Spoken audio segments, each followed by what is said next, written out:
Բարև ձեզ։ Ստեփան Գրիգորյան YouTube-յան ալիքի մասնակիցներ։ Ողջունում եմ ձեզ բոլորիդ։ Այսօր հուլիսի 14-ն է։ Մենք շարունակում ենք մեր աշխատանքը։ Ես պետք է ասեմ, որ Իլհամ Ալիևը ունեցավ շատ լուրջ, իմ կարծիքով շատ լուրջ ելույթ Շուշիում։ Ինչի հետ էր կապված այդ ելույթը, որ կոնֆերանսի շրջանակներում այսօր մենք կխոսենք, բայց ակնհայտ էր, որ այս ելույթով ինքը ուղարկում է մեսիջներ Եվրամիությանը, Միացյալ Նահանգներին, Եվրոխորհրդին, տարածաշրջանին, ու մենք պարտավոր ենք ուշադիր ուսումնասիրել այդ ելույթը, որ հասկանանք ինչ է անելու Իլհամ Ալիևը տարածաշրջանում եւ հայ-ադրբեջանական հարաբերությունների կոնտեքստում։ Պատերազմը Միացյալ Նահանգներ Իրան նոր փուլ հասավ, այսօր էլ կխոսենք դրա մասին, ես համարում եմ դա երրորդ Միացյալ Նահանգներ Իրան պատերազմ, դա երրորդ պատերազմն է։ Նաև կանդրադառնամ Մարիա Զախարովայի ասած խոսքերին, գրեթե կներեք ինձ լացացրեց մեզ իր խոսքերով, ինչքան ինքը սիրում է հայ ժողովրդին, ինչքան Պուտինը սիրում է հայ ժողովրդին։ Պարզ է մեզ խաբել անհնար է, բայց այս թեմային մի քանի խոսք ես ուզում եմ տրամադրել։ Ուրեմն, մենք սկսում ենք մեր այսօրվա աշխատանքը։ Խնդրում եմ ձեզ բաժանորդագրվել, կիսվել, լայքել, աջակցել մեր YouTube-յան ալիքին։ Գիտեք, ես չեմ սիրում շատ բողոքել այս տենդենսներով, որոնք կան աշխարհում, այս պայքարով մեր դեմ, հայտնի Հայաստանի փորձագետների դեմ, տարբեր ձևերով, կիբերհարձակումներով, մանիպուլյացիաներով, քանի որ շատ լուրջ զարգացումներ են սպասում Հայաստանին, այդ զարգացումների մեջ լիքը դրական բաներ կարող են լինել, վտանգներ են կան, ու պարզ է ամեն ինչ արվում է խլացնելու համար կարևոր գրագետ ձայները, որոնք հնչում են Հայաստանի հասարակության կողմից։ Դա է պատճառը, որ ես ձեզ միշտ խնդրում եմ բաժանորդագրվել, կիսվել, լայքել, աջակցել մեր YouTube-յան ալիքին, քանի որ այդ աշխատանքը անչափ կարևոր է, ինչքան դուք ակտիվ եք, այդքան քիչ է շանսը թուլացնել մեր ազդեցությունը, թուլացնել մեր այս կարևոր հարթակները։ Հիմա Իրան, Միացյալ Նահանգներ։ Դուք գիտեք, Դոնալդ Թրամփը զգուշացրեց կոնգրեսը, այս վերջի կեսօրվա պատմությունն է, զգուշացրեց կոնգրեսը, որ կսկսի նոր ռազմական գործողություններ Իրանի դեմ, զգուշացրեց, որ սկսում է նոր շրջափակումը ծովերում Իրանի դեմ ուղված, զգուշացրեց, որ քանի որ հիմա Միացյալ Նահանգները ամեն ինչ անում են թուլացնելու Իրանի հնարավորությունը փակ պահելու Հորմուզի նեղուցը, իրանք կբացեն Հորմուզի նեղուցը, բայց փոխհատուցում կվերցնեն, կոպիտ ասած այն նավերը, որոնք նավթը դուրս են բերում Հորմուզի նեղուցով, Իրանի նավթը, այլ երկրների նավթը, Պարսից ծոցի, այդ նավթից կգանձեն տուրքեր, մոտավորապես 20%-ի կարգի։ Բացի դրանից, Միացյալ Նահանգների նախագահն ասաց, որ մենք գիտենք, որտեղ են գտնվում Իրանի ղեկավարները։ Դա է պատճառը, որ մենք կարող ենք իրենց ոչնչացնել, թող չդիմադրեն։ Ես պետք է ասեմ, որ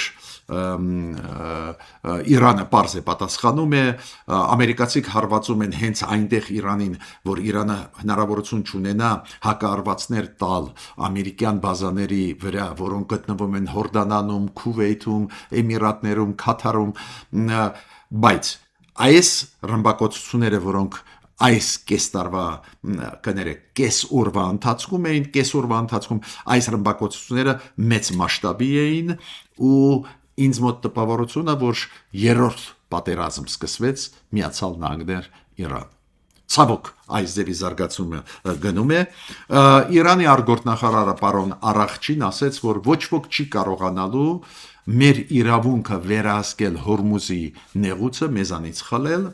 մենք կդիմադրենք, կպայքարենք, բայց դրանից ինքը ասեց այդ 20%-ը, որ ամերիկացիք ուզում են հավաքել շատ մեծ է, մենք կհավաքենք տուրքերը անցնող նավերից ավելի փոքր տոկոսով։ Ու ինքը ասեց, որ այդ վերահսկողությունը չի կարող փոխվել, հենց մենք ենք վերահսկելու։ ՄԱԿ-ի գլխավոր քարտուղարը պարոն Գուտերեշը կոչ արեց, որ թույլ տան, որ Հորմուզի նեղուցով դուրս գան նավերը առանց տուրքերի ազատ նավագնացություն գնա, նույնը հայտարարությունը արեց նավագնացության ավելի ճիշտ միջազգային ծովային կազմակերպությունը։ Ես կարևոր լուր դրական պետք է ձեզ ասեմ, երեք ի պաշտոնե սկսեց գործել երկրորդ միսիան Եվրոմիության։ Այդ միսիան կապված է պայքարի հետ հիբրիդային պատերազմի դեմ, մանիպուլյացիայի դեմ պայքար, ստերի դեմ, ու այս միսիան դու գիտեք Եվրոմիությունը որոշում ընդունեց ապրիլի 21-ին ու այդ միսիան ժամանակավոր միսիան եկավ ընտրությունների ժամանակ մեզ աջակցում էր, բայց մշտական միսիայի աշխատանքը սկսվեց 3 արտգործնախարարությունը կազմակերպեց հանդիպում փորձագետների եւ հասարակական գործիչների հետ այդ միսիայի, ես ողջունում եմ արտգործնախարարության այս նախաձեռնությունը, Ղագն Կոստանյանը վարում էր նիստը փոխ արտգործնախարարը, ողջունում եմ, քանի որ դա շատ կարևոր է Հայաստանի համար այդ միսիան, հիշում եք կա մի միսիան, որը սահմանները վերահսկում, ավելի ճիշտ ուսումնասիրում, դիտորդական առաքելություն կատարում այս եվրոպական այդ միսիան 2023 թվականից աշխատում է, այս 3 տարվա մեջ կայունացան մեր սահմանները Ադրբեջանի հետ, բայց հիմա երկրորդ միսիան, որը հակա քայլեր կսովորացնի մեզ անել այդ հիբրիդային պատերազմների հետ կապված։ Այդ մեծ ակտուալ թեմա է բոլոր աշխարհի երկրների համար, նաև այդվում Հայաստանի համար, ու ես պետք է ասեմ, որ արտգործնախարարությունը կազմակերպեց մեր հանդիպումը այս միսիայի ղեկավարության հետ եւ գլխավոր անդամների հետ շատ հետաքրքիր քննարկում են, քանի որ փակ քննարկում էր բարձայես այդ նիստից բան չեմ ասի, բայց ողջունում եմ մեր արտգործնախարարությունը, որ եւ այդ հանդիպումը կազմակերպեցին եւ լավ լուրջ քննարկում էր։ Միսիան 2 տարով է, 2 տարի այդ միսիան կաշխատի, եթե մենք ուզենանք, դրանից հետո կերկարացնեն աշխատանքը ժամկետը այդ միսիայի, բայց պետք է ասեմ, որ անչափ կարևոր միսիայի հայ ժողովրդի համար Իրանք առաջի հերթին կաջակցեն մեր պետական ինստիտուտներին, որ մեր պետական ինստիտուտները պատկան կապված այս ձևի թեմաների հետ կկարողանան ավելի էֆեկտիվ աշխատել, ավելի ուժեղ պաշտպանել Հայաստանը հիբրիդային տարբեր հարվածներից, նաև այդվում ապատեղեկատվությունից եւ այլ եւ այլ։ Մի քանի խոսք ասեմ Մարիա Զախարովայի մասին, ինքը ելույթ ունեցավ, խոսեց հայ եւ ռուս ժողովուրդների մեջ, որ բարեկամություն է եկած դարերից եւ այլ, որ մեր ժողովուրդները շատ լավ հարաբերություններ ունեն, ասեց, որ Ռուսաստանը եւ Պուտինը անձամբ ուզում են աջակցել Հայաստանին, գիտեք, ճիշտը ձեզ ասեմ ձեզ, գրեթե մեզ լացացրեց Ես կարդացի այդ իր ասածը ապշած էի, ջերմ, այդպես խոսքեր, բայց դա կեղծավորություն է, պետք չի հավատալ։ Ղարաբաղը Պուտինը նվիրեց Ադրբեջանին, այդ փաստ է։ Հիմա կարելի է քննարկել ով մեղավոր է, ով մեղավոր չի, նախքին, չգիտեմ, այսօրվա, վաղվա, նույնիսկ 100 տարվա տարից հետո ղեկավարությունը, որը կլինի, իրանց էլ կարող ենք այսօր վերցնել, մեղադրել, բայց բոլորը գիտեն, ամենանաիվ հայ մարդը գիտի, Ռուսաստանը այսօրվա իշխանությունը, Ռուսաստանի հենց Պուտինը նվիրեց Ղարաբաղ Ադրբեջանին, Ադրբեջանը նույնիսկ ռիսկ չէր անելու հարձակվել ուժային ճանապարհով լուծել, ու այդ ոչ ոք չպետք է մոռանա, Ուրեմն այս ձևի հեքիաթներ Մարիա Զախարովան թող պատմի իր ընտանիքի անդամներին միգուցե այլ տեղերում, բայց թող հայ ժողովրդին այդ չպատմի։ Ու երկրորդ, թող չխառնի Մարիա Զախարովան հայ եւ ռուս ժողովրդի փայլուն հարաբերությունները։ Այո, մեր ժողովուրդների միջև փայլուն հարաբերություններ են։ Ես հպարտ եմ, որ մեզ մոտ մեծ թվով ռուս ժողովրդի ներկայացուցիչներ, Ռուսաստանի քաղաքացիները ապրում են մեզ հետ Հայաստանում փայլուն հարաբերությունների մեջ են մեր հասարակության հետ, մեր ժողովրդի հետ։ Նույնը լիքը Հայաստանի Հանրապետության քաղաքացիները, լիքը հայեր ազգությամբ ապրում են Ռուսաստանում ու լավ իրանց զգում են։ Ուրեմն թող չմխրճվեն այդ փայլուն հարաբերությունների մեջ ռուս եւ հայ ժողովրդի։ Պուտինը, Մարիա Զախարովան, այդ թայֆեն մեր պետության թշնամիներ են։ Այդ թայֆեն մի խառնի ժողովուրդների հետ, նաև այդում ռուս ժողովրդի հետ։ Հիմա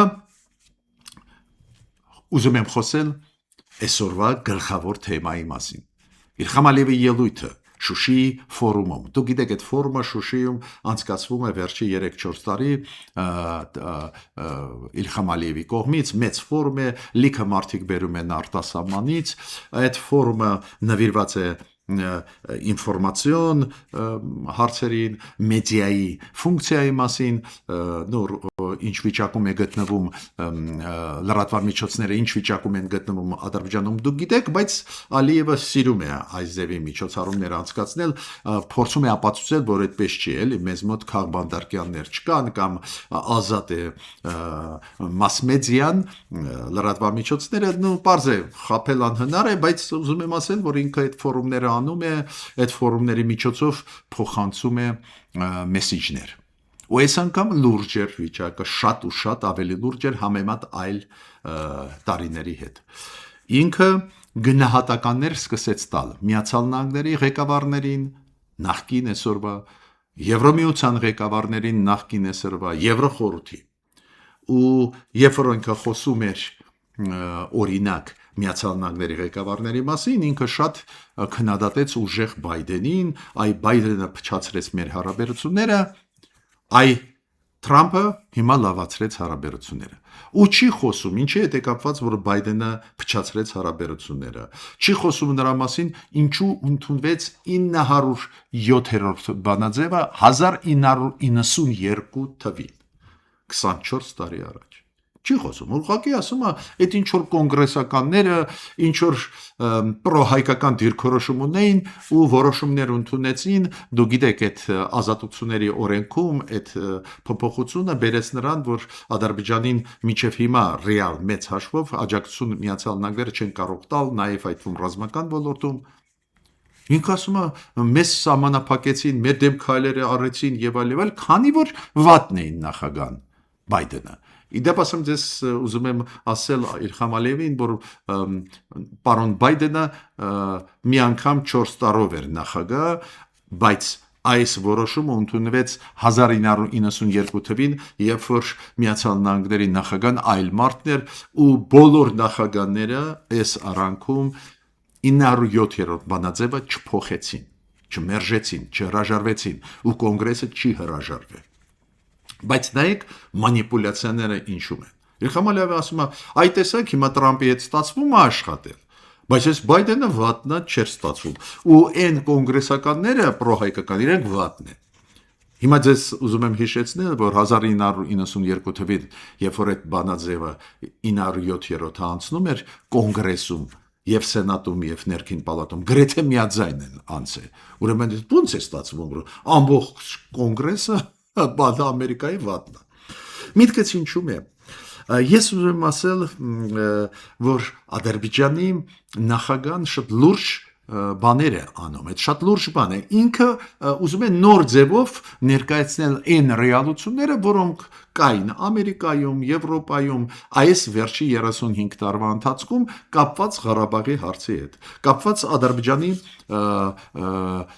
շրջափակման հետ Հայաստանի դեմ ուղղված։ Ինքը ասում են, որ մենք իբր շրջափակել ենք Հայաստանը։ Չէ, ճիշտ եք ասում, պարոն Ալիև։ Պատկերացնում եք, Ալիևը ասեց Շուշիում, որ մենք չենք շրջափակել Հայաստանը,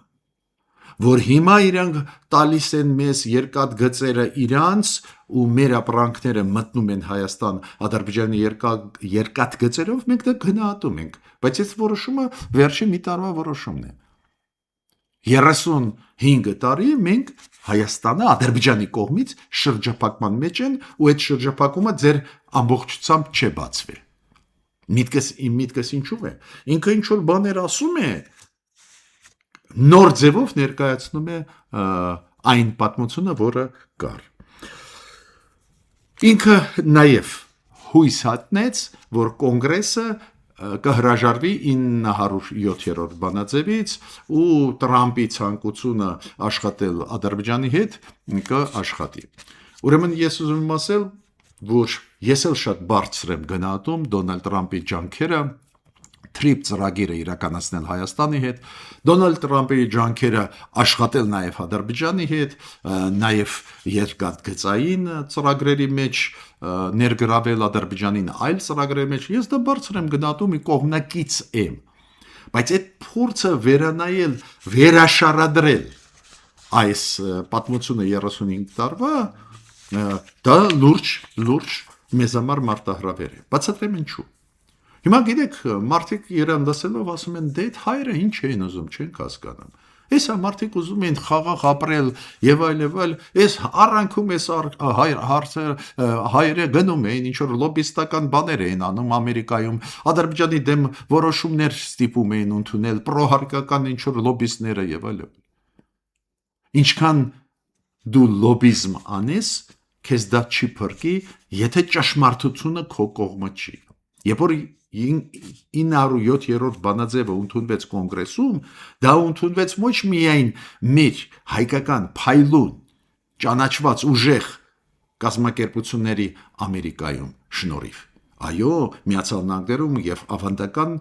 հզոր կազմակերպություններ կան եւ նոր կազմակերպություններ կան, իրենց շնորհիվ դա նաեւ ընդունվեց, մենք բարձր ենք դա գնահատում, բայց ոչ միայն դա աջակցեց, որ ճշմարտությունը մեր կողմ էր։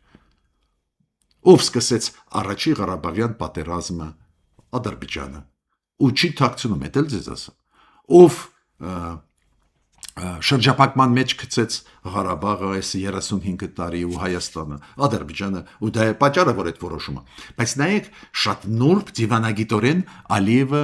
վերաշարադրում է այս պատմությունը։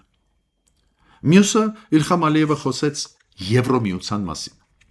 Եվրոմիության մասին ինքը շատ քննադատեց պարոն Բորելին։ Ով էր Բորելը, դուք պետք է հիշեք։ Պարոն Բորելը ինքը 2000-ական թվերին 2010,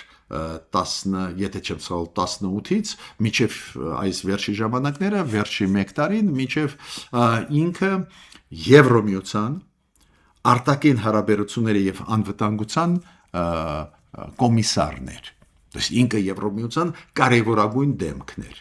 Իրանից հետո այս վերջի 2 տարիա Կայա Կալասը Էստոնիայի նախկին վարչապետ։ Այ հիմա Կայա Կալասը, որ մենք ասում ենք եկավ Կայա Կալասը աջակցեց, չգիտեմ, էս արեց, այն արեց Հայաստանի համար, ու գովում ենք ու կան հիմքեր գովել, քանի որ Կայա Կալասը հենց այս արտաքին հարաբերությունների եւ անվտանգության գործերով գլխավոր բանագնացն է Եվրոմիության։ Նու մենք ասում ենք կոմիսար Եվրոմիության։ Միջև Բորելն էր։ Ու պարոն Բորելի սկզբունքները, մոտեցումները շատ կոշտ էին։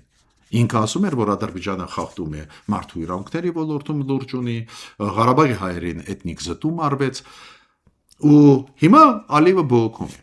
Ու Ալիևը չի ասում ինչու Բորելը իր դեմ էր, այլ ասում այս վատ մաթ էր Բորելը, տեսակ եկավ Կայա Կալասը, հիմա լեզու գտանք, ամեն ինչ լավ է։ Ու ինքը ասում է Եվրոմիության հետ մենք հիմա լավ հարաբերություններ կամաց ունենք, էսա պարոն Կոշտուն Եվրոմիության այսօրվա ղեկավարը եւ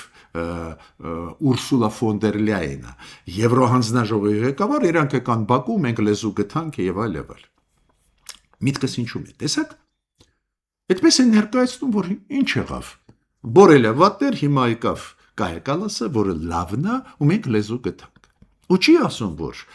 այսօր էլ Եվրոպարլամենտ, այդ Եվրոմիության պարլամենտը 520 ձայնով դատապարտեց Ադրբեջանը ոչ միայն էթնիկ զտման պատճառով Ղարաբաղում, նաև դատապարտեց, որ Ադրբեջանում 400-ից ավել ի պաշտոնե ճանաչված Եվրոխորհրդի կողմից քաղբանդարկյալ կա։ Նայեք, ինչ ուժեղ դիվանագիտություն է, ինքը ասում է մենք ուզում ենք Եվրամիության հետ աշխատել, չեր ուզում բարել, այ հիմա լավ մարդիկ եկան։ Ու դա էր պատճառը, որ հիշում եք, ես շնորհակալություն հայտնելով Եվրամիությանը այն մեծ աջակցության, որը տալիս է Հայաստանին, շնորհակալություն եմ հայտնում, բայց այնուամենայնիվ մեկ-մեկ անում եմ դիտողություններ, նաև նույն Ուրսուլա ֆոն դեր Լայենի, որը Բաքվում ջրի կացավ, սկսեց ասել, որ այդ խաղաղության process-ը Հայաստան, Ադրբեջան դա նախաձեռնություններ Ադրբեջանի։ Բայց ես գիտեմ, որ մի քիչ այդպես չի, էլի։ Դա փոխադարձ process էր։ Նաև Նիկոլ Փաշինյանը մեծ ջանքեր գործադրեց, որ Ալիևը այս ուղղությամբ գնա ի վերջո։ Բայց ոնց կարելի է կամ գովալ։ Բայց միտքս ինչու՞մ է։ Նայեք ոնց է վերաշարադրում, վերափոխում պատմությունը ու ներկայացնում է Ալիևը այդպես, որ ես չեմ հասկանում ինքը ասում, մենք ուզում ենք Եվրամիության աշխատել, այն նախկինում վատ տղեկ էին, բորելի տիպի։ Հիմա եկան մարդիկ, ովքեր ուստեղ ես պետք է ասեմ, որ չի ասում, որ ռեալությունները նաև փոխվեցին աշխարհում, Ռուսաստանի պատերազմը Ուկրաինայի դեմ բերեց նրան, որ ուզած-չուզած Եվրամիությունը հաշվի նստում է Ադրբեջանի հետ, ուզած-չուզած ռեալությունները, գազի խնդիրը եւ այլ Ադրբեջանը դա շատ լավ օգտագործում է, բայց ցանկացած դեպքում իմ առաջարկը Եվրամիության ղեկավարներին։ Պետք չի այդքան շատ գովալ Ադրբեջանի ղեկավարին։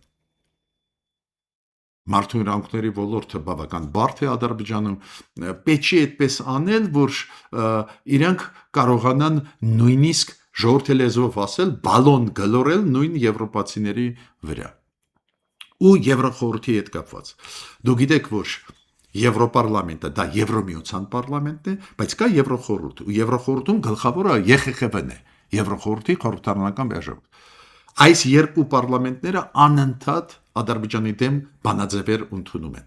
Ու Եվրոպարլամենտում օրինակ այդ բանաձևերը ստանում են 500 ձայնից ավել, օրինակ հայերի էթնիկ զտման հետ կապված։ Այս ձևի աննախադեպ թվեր են։ Օրինակ Ուկրաինայի հարցով, որ Եվրոպան Ուկրաինայի հետ է, 500-ից ավել չեն հավաքում ձայներ, բայց մեր բանաձևերը հավաքում են։ Նույնը ԵԽԽՎ-ն։ ԵԽԽՎ-ին դու գիտեք, Ադրբեջանը այս վերջի 2 տարի զրկված է ձայնի իրավունքից։ Ու ԵԽԽՎ-ն ցույց է տալիս սկզբունքային մոտեցում։ То есть ես էլ կողմնակից եմ աշխատել Ադրբեջանի հետ, միանշանակ։ Կողմնակից են խաղաղության օրակարգի, բայց այս ձևի ինստիտուտները ԵԽԽՎ-ն, Եվրամիությունը իրանց սկզբունքներից հետ չպետք է կանգնեն, ինչքան էլ ծանր չլինի։ Հասկանում եմ, իրանք ուզում են ներգրավել այդ ծրագրերի մեջ Ադրբեջանը, նաև դա կօգնի Հայաստանին, դա էլ գնահատում ենք։ Բայց շատ գովալ պետք չի, որ այս ձևի Ալիևը չոգևորվի։ Նու Ալիևը ԵԽԽՎ-ի դեպքում ասեց, որ մենք դուրս կգանք ԵԽԽՎ-ի կազմից, քանի որ ԵԽԽՎ-ն անընդհատ որոշումներ է ընդունում մեր դեմ ուղղված։ Նու ԵԽԽՎ-ի որոշումները մեծ մասը կապված են մարդու իրավունքների ծանր վիճակից Ադրբեջանում, դուք գիտեք 400-ից ավել մենակ ԵԽԽՎ-ի սկզբունքների համաձայն 400-ից ավել քաղբանդարկյալ կա այդ երկրում։ Հիմա նաև Իլհամ Ալիևը խոսած այս ծրագրերի հետ, որոնք կարևոր են, Զանգիզուրի Միչանսկի ծրագրերը, ամերիկացիների հետ գնահատեց Տրամպին, այդ ես ստեղ համաձայն եմ, բայց չգիտես ինչու ինքը հիշեց Մինսկի խումբը նորից, ես չգիտեմ այդ Մինսկի խումբը իր մոտ ինչ-որ առաջացնում է բացասական ինչ-որ բաներ, ինքը ասում այն Մինսկի խումբը ուզում էր սառեցնել իրավիճակը, մենք տեսակ լուծեցինք Ղարաբաղի հարցը, անընդհատ Մինսկի խմբի դեմ, ու ինքը ասում է 30 տարվա օկուպացիայից մենք ազատեցինք մեզ, Մինսկի խումբը ուզում էր շարունակել այդ օպերացիան, այդ օկուպացիան, ու ստեղ ինքը մոռանում է, որ Միացյալ Նահանգները Մինսկի խումբի ակտիվ անդամ էին, ոչ միայն Ռուսաստանը եւ Ֆրանսիան։ Ինքը նաև ասեց, որ մեծ դեր խաղաց Ամերիկան, որ բացատրեց Հայաստանին, որ խաղաղությունը լավ բան է, ես ճիշտ ասեմ, այս գնահատականի հետ պարզա համաձայն չեմ, քանի որ հենց Միացյալ Նահանգները Ադրբեջանին բացատրեցին, որ խաղաղությունը լավ բան է ու պետք չի շարունակել ճնշել Հայաստանը, բայց նորից կրկնում եմ, տեսակ ինչ թարմացված վիճակով ներկայացնում է Իլխամ Ալիևը քաղաքականությունը ու զարգացումները, որոնք ռեգիոնում կան, ու շատ ուշագրավ մեկ բան ինքը ասեց, որի մասին չեմ կարող չխոսել այսօր։ Ինքը ասեց, որ 3 գումարած 3 ֆորմատը շատ կարևոր ֆորմատ է։ 3 գումարած 3 որ ֆորմատն է։ 3 հարավային Կովկաս երկրներ, Հայաստան, Ադրբեջան, Վրաստան ու 3-ը անմիջական հարավային Կովկասի հարևաններ՝ Իրան, Թուրքիա, Ռուսաստան։ Ինքը ասեց, դա շատ կարևոր ֆորմատ է։ Ու այդ ֆորմատը չպետք է վերածվի Մինսկի խմբին, ու այդ ֆորմատը մենք պետք է զարգացվենք։ Այդ շատ հետաքրքիր է։ Այդ ֆորմատը դուք գիտեք, Վրաստանը չկա, ուրեմն 2 գումարած 3 է, այնտեղ միանշանակ Թուրքիան, Ռուսաստանը, Ադրբեջանը միասին են մեր դեմ։ Հազիվ Հայաստանը դուրս բերեց այս զարգացումների այդ ֆորմատից, դա իրոք մեծ հաջողություն է Նիկոլ Փաշինյանի արտաքին քաղաքականության, դուրս բերեց, տեղափոխեց այլ ֆորմատներ, օրինակ Միացյալ Նահանգներ, Հայաստան, Ադրբեջան ֆորմատ, որը գովում էր միջ այդ նույն Իլխամ Ալիևը, բայց Ալիևը այնուամենայնիվ հիշեցնում է, որ այս ձևի ֆորմատ կա, ու մենք կարող ենք վերադառնալ այս ֆորմատի։ Ես առաջարկում եմ մեր կառավարությանը ուշադիր ուսումնասիրել այս ելույթը Իլխամ Ալիևի, քանի որ այս ելույթում եւ նոր տարեր իր արտաքին քաղաքականության մեջ ես տեսա, նոր նշեցի այդ տարերը, նաեւ ես ուզում եմ ասել, որ այս նոր տարերը արտաքին քաղաքականության ոլորտում կարող են ազդել հայ-ադրբեջանական այս խաղաղության process-ի, որը միանշանակ ես ողջունում եմ։ Պարզ է Իլխամ Ալիևը նույնիսկ երբ որ խոսում էր երկրորդ պատերազմի մասին Ղարաբաղի, պարզ է ինքը այդպես էր ներկայացնում, որ արդարացնում էր իր գործողությունները, դա էլ պետք է ֆիքսենք, ուսումնասիրենք, բայց միտքս ինչու՞մ է։ Իլխամ Ալիևը անընդհատ բերում է նոր գաղափարներ, նոր մոտեցումներ, նոր բաներ, ու այս նոր մտքերը, նոր մոտեցումները պետք է ուսումնասիրես, պետք է հասցնես կամ արձագանքել իր ասածին, օրինակ լիքը բաներ ինքը ասեց, ես չեմ բացառում, որ մեր արտգործնախարարությունը կարող է անհրաժեշտություն տեսնի արձագանքել, այդ պետք է ձեզ ասեմ անպայման, ու մենք պետք է հասկանանք, որ շատ դինամիկ է գործում Ադրբեջանը արտաքին հարաբերությունների հարցերում։ Մենք պետք է պատրաստ լինենք արձագանքել։ Օրինակ դուրս գալ Ադրբեջանի Եվրոխորհրդի, դա ինչ է նշանակելու մեզ համար։ Եվրոխորհուրդը ԵԽԽՎ-ն դա զսպիչ մեխանիզմ էր Ադրբեջանի գործունեությանը, որը ծավալվում է ռեգիոնում։ Կամ 3+3-ի վերադարձը, то есть Ադրբեջանը ինչ է, դեմ է TRIP ծրագրից, դեմ է Եվրոմիությունը, որ ռեգիոնում աշխատի, մյուս կողմից այլ բաներ էլ ասեց Ալիևը։ Ուրեմն պետք է դա ուսումնասիրենք։ Ինչ որ փոփոխությունների պատրաստում է գնալ արտաքին հարաբերությունների ոլորտում Ադրբեջանը։ Ես ավարտեցի իմ ելույթը, մինչ նոր հանդիպումներ։